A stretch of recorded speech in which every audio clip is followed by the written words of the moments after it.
আজকে আপনাদের একটা অসাধারণ জিনিস দেখাবো।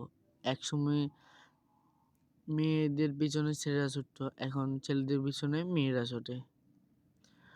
আর এটা অনেকে বিশ্বাস করতে চাচ্ছেন না, একটু ওয়েট করেন, বিশ্বাস করবেন। আর বলবেন যে তোর আইডির মধ্যে কি আছে যারা ফ্রেন্ড রিকোয়েস্ট পাঠাবে, দেখান। একজন করে শুরু করি। এই অপুটা বলতেছে তার জন্য ডুও হতে হবে। আমি বলছি না, পারবো না। আরেকটা আপু 5-7 আমার লোভ দেখাচ্ছে যে ডায়মন্ড লাগলে ডায়মন্ড দেবো, সমস্যা নাই, বাট ডুয়োতে হ্যাঁ আমার ইউএমপি ম্যাক্স দেখো, আইডি পাসওয়ার্ড দিব, হ্যান ত্যান অত কিছু বলে লাভ নেই। আমি কই না, হব না। কয় ফ্রেন্ড রিকোয়েস্ট পাঠাইছি, আমি পাঠাই রাখেন, ঝুলে থাকেন। আপু কিছু মনে করেন না ভিডিওটা দেখলে। আর এটা হচ্ছে আমার ভাইয়ের আইডি, একটু ফরমেট করে দিলাম, ছোট ভাই তার বট আইডিটা। আর এখানে দেখা যাক কতজনে ফ্রেন্ড রিকোয়েস্ট পাঠাইছে। এখানে ছেলে মেয়ে অনেকটাই পাঠাইছে।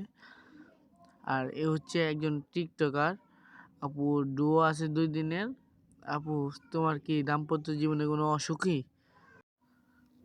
আচ্ছা, যা হয়েছে হয়েছে। এখানে মূলত ভিডিওটা হচ্ছে ফারজানা আর মাইশার জন্য, কারণ ওই 2 বটলি কিছু করার নাই, সারাদিন হ্যান ত্যান সোশ্যালে যাইতে বলে। আমি সোশ্যালে যাই না, কেন দেখছস?